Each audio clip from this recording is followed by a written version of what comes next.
और जलसे का बहुत बड़ा गेट लगाया जा रहा है, और एक तरफ मौलाना जर्जीस साहब की और एक तरफ मेरी बड़ी बड़ी फोटो उस गेट पर लगा करके पूरी दुनिया में उसको पब्लिश किया जा रहा है। क्यों? लोग तो हमसे सवाल करते हैं। मेरे पास फेसबुक पर, व्हाट्सएप पर सैकड़ों लोगों ने सवाल किया कि आप क्यों नहीं मना करते? आज गेट लग रहा है, कल स्टैचू बनना शुरू हो जाए। बुराइयां इसी तरीके से मेरे भाइयों, बुराइयां जब शुरू होती हैं ना, बहुत छोटी शक्ल में होती हैं, फिर वो धीरे धीरे अंडे देती हैं बच्चे। पहले आपके कटिहार में जलसे नहीं होते थे, फिर धीरे धीरे जलसों के पोस्टर में, इश्तिहार में फोटो डालने का सिस्टम आया। मुझसे लोग फोटो मांगते हैं, जलसा कमेटी के लोग, मैं कहता हूं नहीं, मैं फोटो नहीं दूंगा। मगर आज के जमाने में फोटो हासिल करना कौन सा मुश्किल काम है? आप गूगल पे अब्दुल गफ्फार सलफी लिखे, बहुत फोटो आ जाएंगे आपके सामने। फोटो ले लिया लोगों ने, लेके पोस्टर पे डाल दिया। अब लोग तो मुझसे पूछते हैं, अब्दुल गफ्फार साहब आपने क्यों परमिशन दी, कोई जा? मैंने कहा भाई मैं मना करता हूं, मगर ये जलसे वाले माने तब तो। और अभी आपके इसी इलाके में एक प्रोग्राम होने वाला है, और बड़े बड़े गेट पर कद आदम साइज का हमारा और मौलाना जर्जीस साहब का फोटो लगा दिया लोगों ने।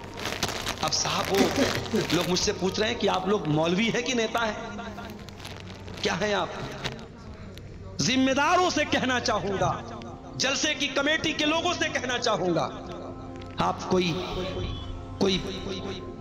राजनीतिक प्रोग्राम नहीं करते हैं, कोई पॉलिटिकल प्रोग्राम नहीं है। आप एक रिलीजियस फंक्शन, एक धार्मिक आयोजन, एक मजहबी प्रोग्राम करते हैं। और जब मजहबी प्रोग्राम करते हैं तो मजहब के दायरे में रह करके काम कीजिए। मैं हर तकरीर में बोल रहा हूं, सीमांचल के जलसों में पाई जाने वाली खराबियों पर शायद, मैं दावा तो नहीं करता हूं, शायद जितना मैंने बोला है शायद किसी दूसरे वक्ता ने, किसी दूसरे मुकर्रिर ने बोला होगा। ये औरतों का जमघट, ये लड़कियों का सड़कों पर लाइन लगा करके एक दूसरे के सामने खड़ा होना, ये औरतों का, लड़कियों का बैठ करके खरीदारी करना, ये जवान लड़कियों का सज संवर करके प्रोग्राम में आना, मैंने हर बात को लेकर के टोका है, मना किया है, एतराज किया है। मगर वो कहावत है, भैंस के आगे बीन बजाओ, भैंस खड़ी बगुराए, भैंस की तरह हम और आप हो चुके हैं। जिम्मेदार हो तो ये जिम्मेदारी आपके गर्दन पर एक बहुत बड़ी अमानत है। इस अमानत के बारे में सोचो मेरे भाई।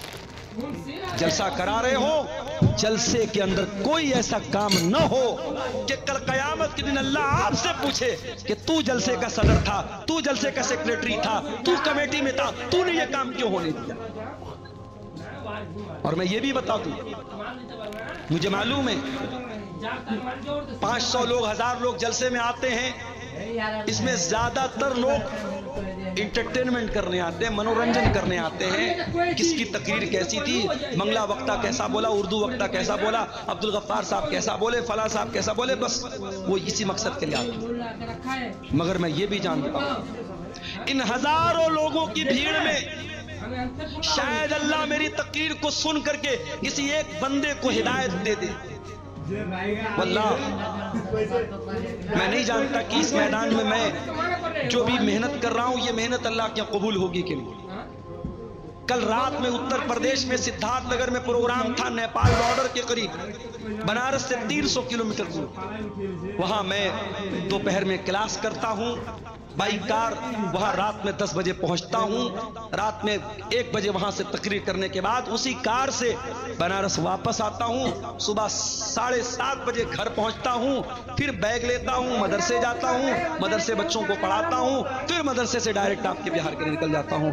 मुझे पूरी रात बिस्तर नसीब नहीं हुआ। मैं ये नहीं कहता कि मैं बहुत कुर्बानी दे रहा हूं, लेकिन जो मेहनत हो रही है, हमें नहीं मालूम कि अल्लाह इसको कबूल करेगा। हम तो दुआ कर सकते हैं, उम्मीद कर सकते हैं मेरे भाई, मगर वल्लाह बता रहा हूं